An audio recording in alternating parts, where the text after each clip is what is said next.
A young mother had a son, a kind-hearted boy who always tried to do what's right. As he grew older, he worried about others more than himself.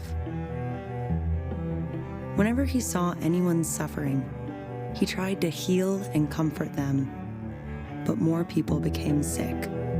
Disease ravaged the land. People were quarantined, isolated. Many didn't survive. It became too much, and he had to isolate himself. He cried as he thought about all the unbearable things the people were going through. The mental anguish racked him with sorrow, but it was his cross to bear.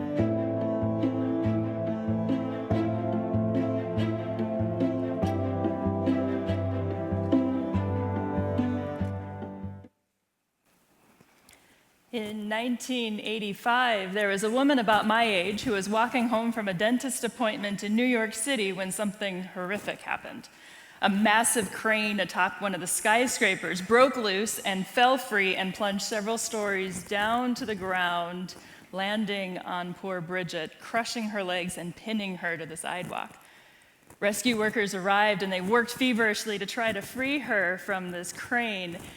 And one rescue worker saw the look of distress on her face, and he stopped what he was doing, and he reached out to her, and he just took her by the hand. And he held her hand for 6 hours as the other rescue workers worked to free her. They finally got her loose. They took her to the hospital. She went through surgery after surgery, and amazingly, she not only survived this ordeal, she was even able to walk again. About 2 months after it happened, when she was finally being released from the hospital, they had a big celebration for her, and they invited all of the rescue workers back. The news was there to report the case, and one of the reporters asked her, "Bridget, what was it that allowed you to survive this?" And without missing a beat, Bridget looked at Paul Reganes, the rescue worker who was there with her, and she said, "I survived because he held my hand." The simple act of one stranger holding the hand of another stranger in distress reminds us of just how powerful compassion can be. And today we are going to see the incredible compassion of our God. We're going to be encouraged by seeing the compassion of our Lord Jesus. And as we look to his example and we seek to make much of him, we're going to challenge ourselves to be a little bit more like him in the way that we demonstrate compassion this week. If you were here with us last December, you might remember that during our Advent series, Pastor Rick pointed out that the very first word God ever used to describe himself was that he is compassionate. This description occurs in Exodus 34. Moses, the author of the first 5 books of our Bible, had a unique encounter with God, and in this encounter, it's where God described himself as the Lord, who is the compassionate and gracious God, slow to anger, and abounding in love and faithfulness. Now, if I were God and I had the opportunity to describe myself for the first time, I think I would have chosen to let people know, as God, I know everything. I am completely capable. I will make anything happen according to my will. And God could have said that. All of those things are certainly true about God. But how incredible that that's not what he chose, that this is what he chose. He is compassionate and gracious, and slow to anger, and abounding in love and faithfulness. Are you curious to connect the dots on what made him say this? This happened right after Moses had been entrusted with the 2 stone tablets that had the 10 Commandments etched on them. Moses took these tablets down the mountain. I imagine him filled with optimism and enthusiasm and excitement to share with all of the people what it would look like for them to live holy lives as God's people. But as he got back to camp, he discovered that the people were completely disrespecting God, worshiping an idol, the notorious golden calf. Moses was overcome with anger at seeing this, and he smashed those sacred tablets, destroying them. And biblical scholars admit this was a rather impulsive move on Moses' part, though not necessarily out of character for him. But it wasn't necessarily a wrong thing that he did. You see, by causing the tablets' destruction, he was symbolically declaring that the people had already blown it up before God.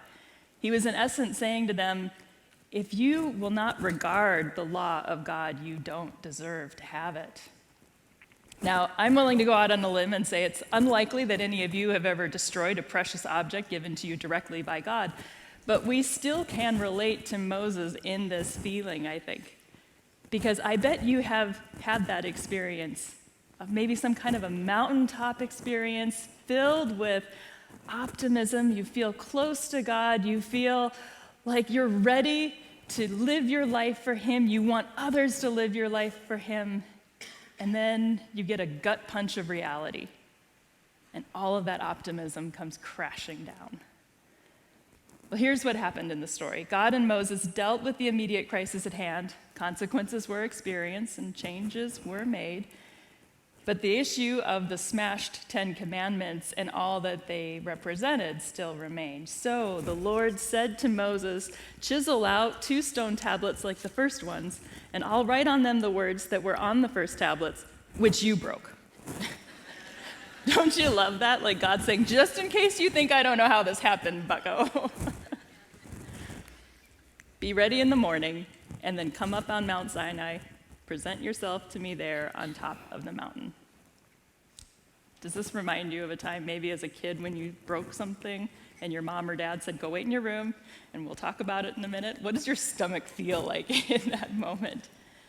Now, while Moses himself wasn't really in trouble with God, put yourself in his sandals here. How would you like to be the buck stops here leader in charge of a people who had just blown it before God?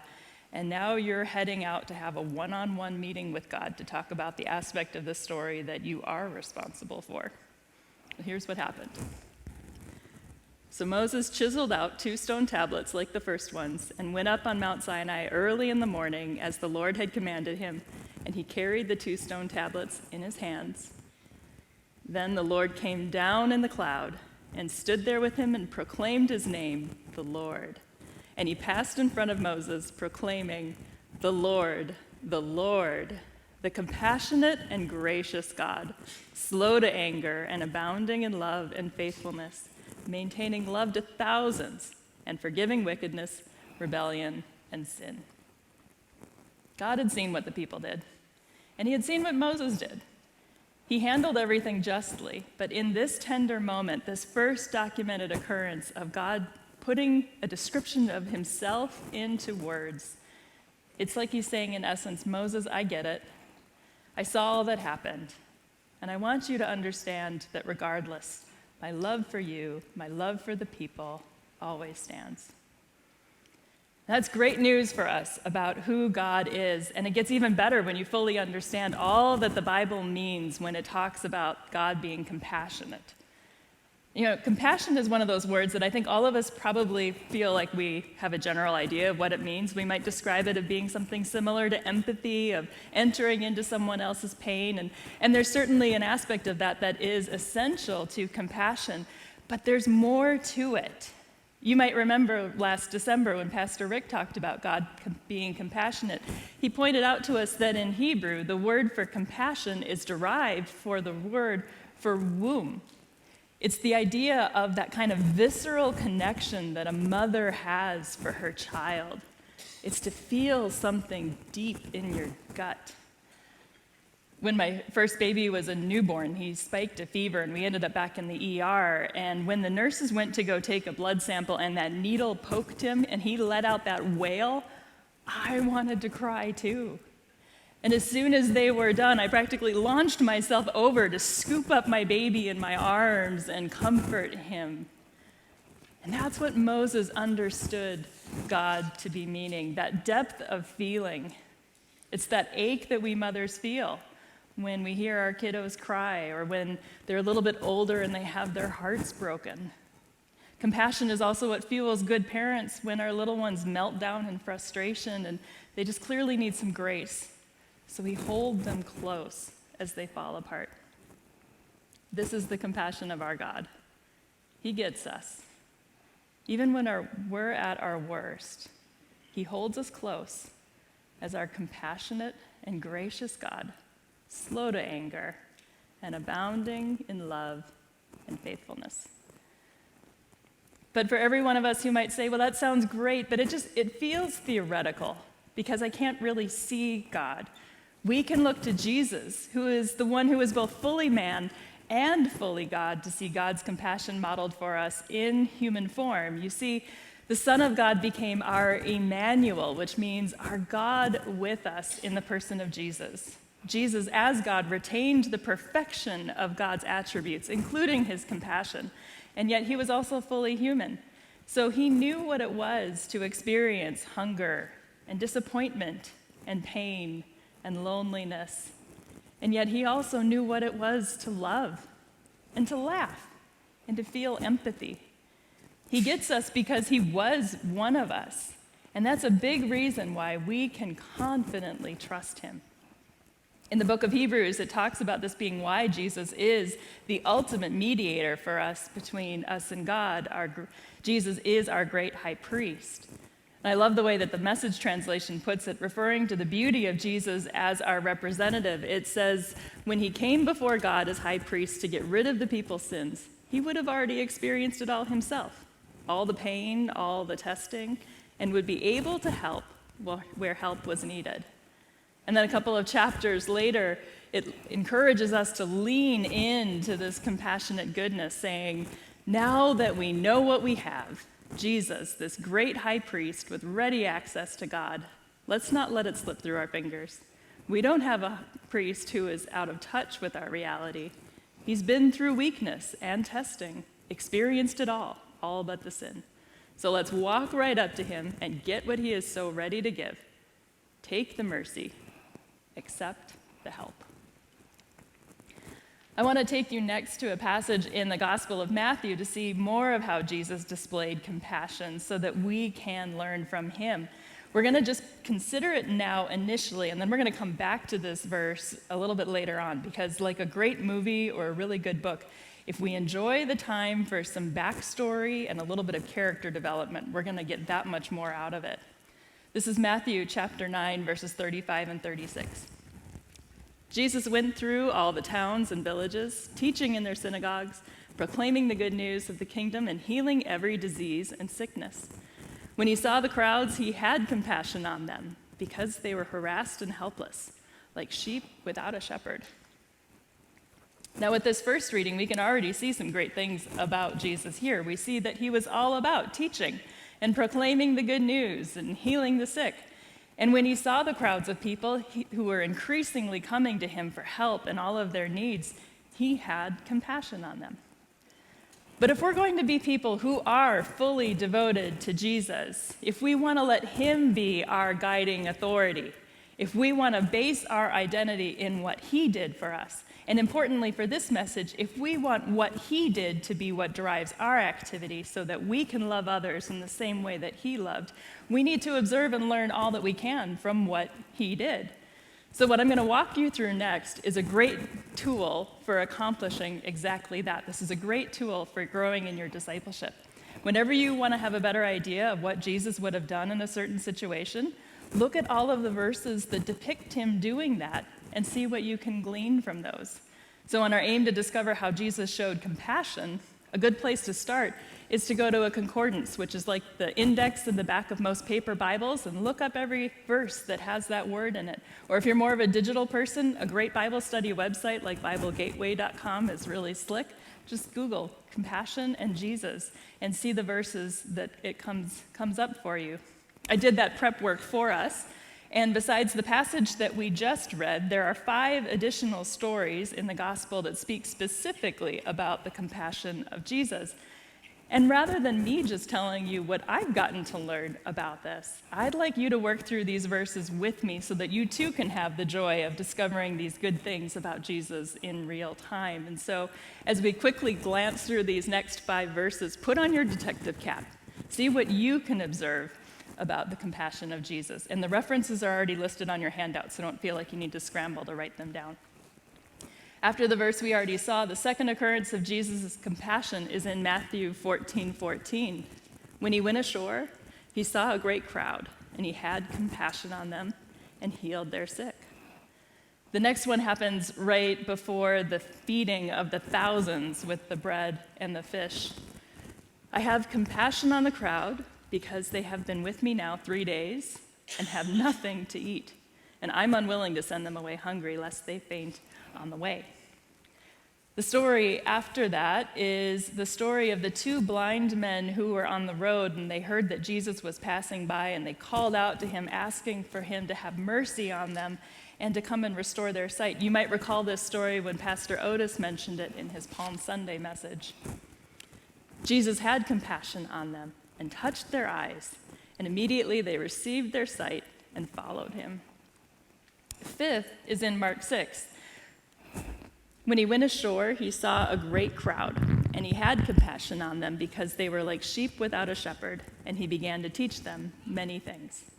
And the last one is my personal favorite. It comes up in Luke. This is a story about Jesus walking into a town, and he comes across a funeral procession. And there's a boy who had died, and he left behind not just a grieving mother, but this mother was also a widow.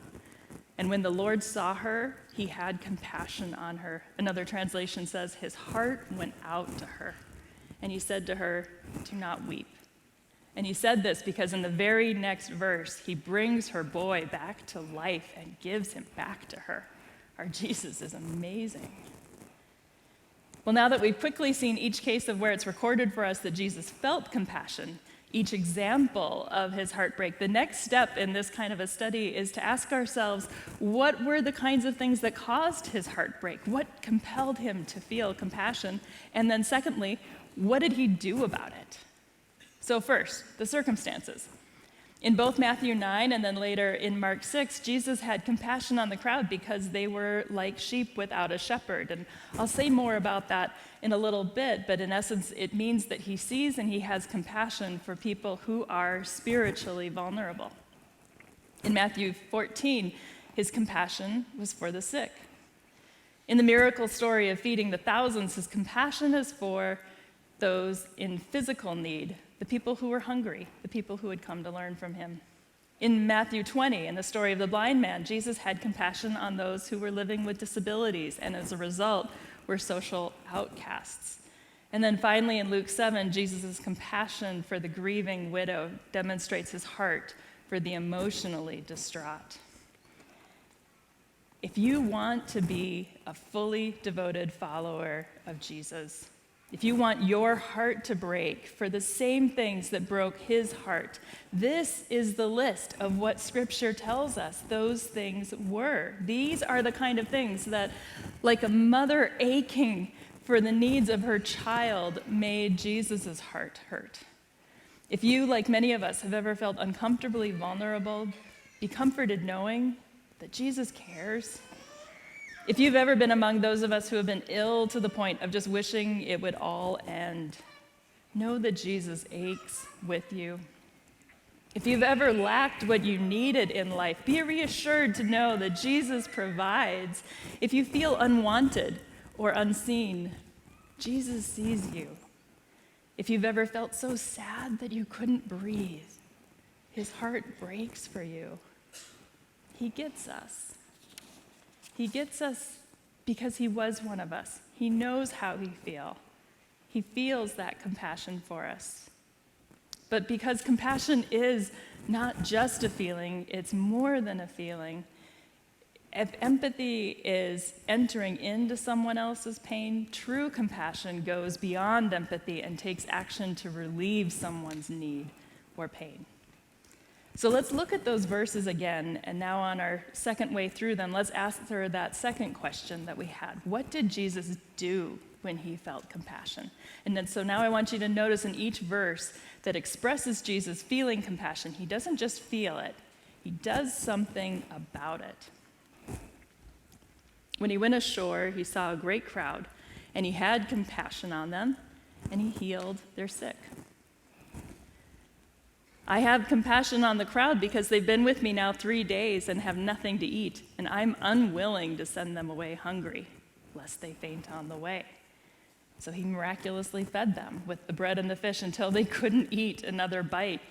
For the blind outcasts, Jesus had compassion on them and touched their eyes. Immediately they received their sight and followed him.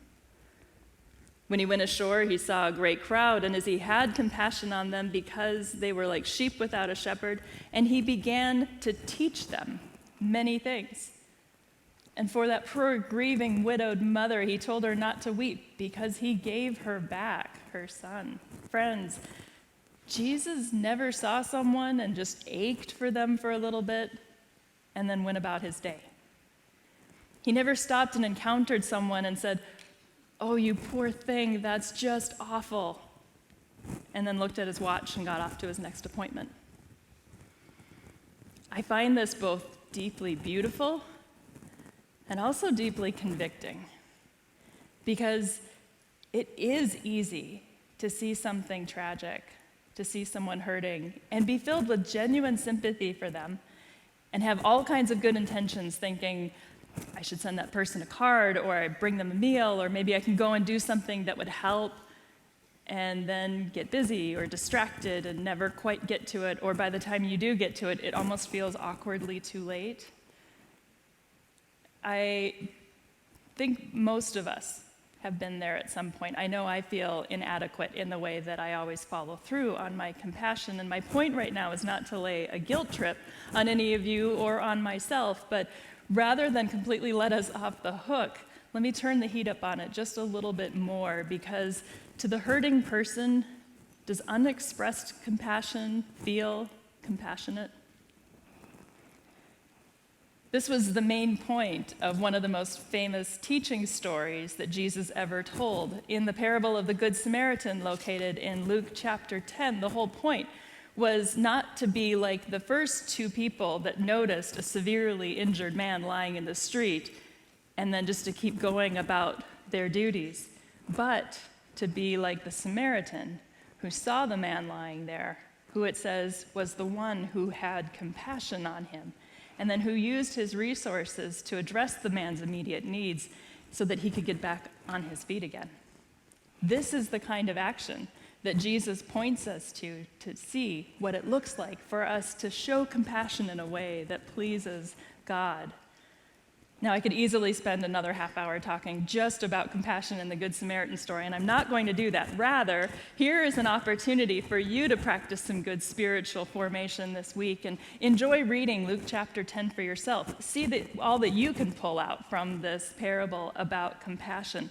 But for us right now, I want us now to return to that first passage in Matthew 9 that launched this discussion of what Jesus' compassion looks like. So let's go back to chapter 9, verse 35. Jesus went through all the towns and villages, teaching in their synagogues, proclaiming the good news of the kingdom, and healing every disease and sickness. So do you remember our observations from the first time we looked through this? We'd noticed that Jesus was all about teaching and proclaiming the good news to people and healing their sick. But now that we've discovered this list of the specific things that caused Jesus' heart to break, does this add to your understanding of why teaching and proclaiming the good news of salvation and healing every malady would be at the core of Jesus' ministry strategy? Everything Jesus did came back to who he is as our compassionate God. That God who is compassionate and gracious and slow to anger and abounding in love and faithfulness. That God who sees us, who sees our pain and our vulnerability, and he doesn't just ache for us, he holds us close to do something about it. So in the next verse, when it says, when he saw the crowds and he had compassion on them because they were harassed and helpless, like sheep without a shepherd, we should now be a little bit more primed not to notice just that Jesus had compassion, but to wonder why he did, and then wonder what he would do about it. So the why first. In a few recent sermons, it's come up that the Bible frequently likens us to sheep and Jesus as our good shepherd. And for the original audience of these scriptures, that would have been pretty clear to them. They lived with sheep ever present. But I can probably count on one hand the number of times I've been within 50 feet of a sheep. Now, one of those times actually had me dressing a full-grown sheep in human clothing while my husband held it for me, but that's the story for another time.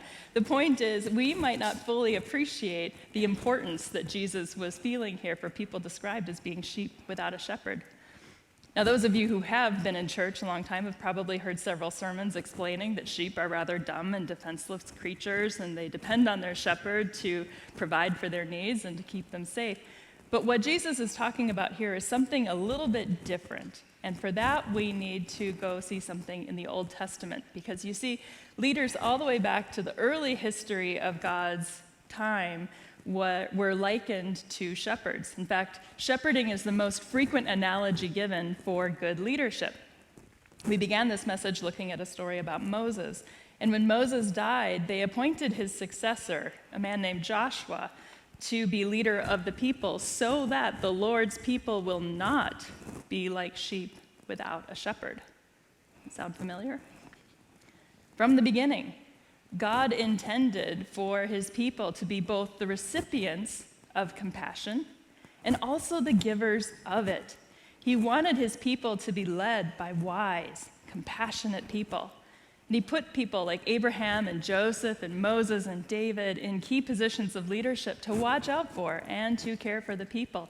But there was no leader like that in the days of Jesus. The Jewish leaders had not fulfilled their responsibility to guide people in the way of the Lord, so the crowds were, as it says, harassed and helpless, like sheep without a shepherd, indicating their vulnerability to distress and to being spiritually led astray, not unlike many people in our world today. Jesus, the Good Shepherd, out of his heartbreak, oriented his ministry towards caring for and providing for people the way that God wanted for them. Most importantly, in proclaiming the good news of the hope of the kingdom, the way of salvation. But what Jesus did out of his compassion in this passage, I think it's even more incredible than if he just picked a couple of people out of the crowd and did some kind of a miracle right there for them. I think what he did plays something like a great scene at the end of a movie. So before we see it, imagine this scene with me. Imagine seeing Jesus standing there at the edge of the field, looking at this huge crowd of people who were coming to him, clamoring for him to help them. He's gone from town to town, teaching and proclaiming the good news and healing the sick. You see him standing there with his disciples. And as you watch him look at the crowd, you see that now familiar expression come over his face. You see the compassion in his eyes, and you wonder, what's he going to do this time? But this time he does something a little different. This time it becomes clear that he wants others to join him in his work of compassion. He turns to the disciples, and he says, "The harvest is plentiful, but the laborers are few. Therefore, pray earnestly to the Lord of the harvest to send out laborers into his harvest." And you realize that what he is doing out of his compassion this time is he's actually reaching out through the scene to talk to you directly. You are the answer to Jesus' prayer request when you are moved by compassion to care for others and to point them to Jesus. You are the answer to Jesus' prayer request when you see the world through the eyes of compassion as he did, and you let God use you to be a laborer in his harvest. You might get to bring someone to salvation. Praise God for that. Or you might get to be the person who gives someone the hope they need to keep going another week. Jesus reminds us that the world is ripe with people who need him. They ache for you to give compassionate care for their physical, their emotional, and most importantly, their spiritual needs so that they can be saved. Are you praying for anyone's salvation these days? Or are you praying that God would use you to be like Jesus to someone these days? As we seek to be like Jesus, practicing compassion is a key aspect of our discipleship. The way that we not just notice, but act on when we see the physical or emotional or spiritual needs of someone else is a measure of our maturity. Well, what does this look like practically, though? Ask God to show you. The next time your heart breaks for someone, let that be a prompt to ask God how you could be like Jesus to that person. Did they need you to share with them the hope that you have in Christ? Or, like the Good Samaritan, could you use your resources to relieve some kind of a need or pain that they have? Or maybe like that rescue worker who held that woman's hand for so long under the direst of circumstances. Is there someone who just needs your reassuring presence? Maybe God has someone on your heart even now. Or maybe you're thinking more broadly about a bigger need that you see in our community. If you would like to explore more of what it would look like to have a biblical approach to meeting the needs of the vulnerable and the marginalized, we're going to be holding a seminar here on Sunday evening, May 7th, led by the Reverend Steve Eng. Steve's in our congregation here, and he's also working now as an advocacy director for the National Association of Evangelicals. And he'll be presenting us with a further understanding of what the Bible has to say about caring for the marginalized, as well as some practical ways to engage in doing that. I commend this opportunity to you and hope that you will join us for this. But I trust that God will give you many opportunities in the days and weeks ahead to practice compassion in your own context. And so before we get ready to leave this place this morning, I'd like to honor Jesus' call to pray and ask that God would move us to be laborers in his harvest.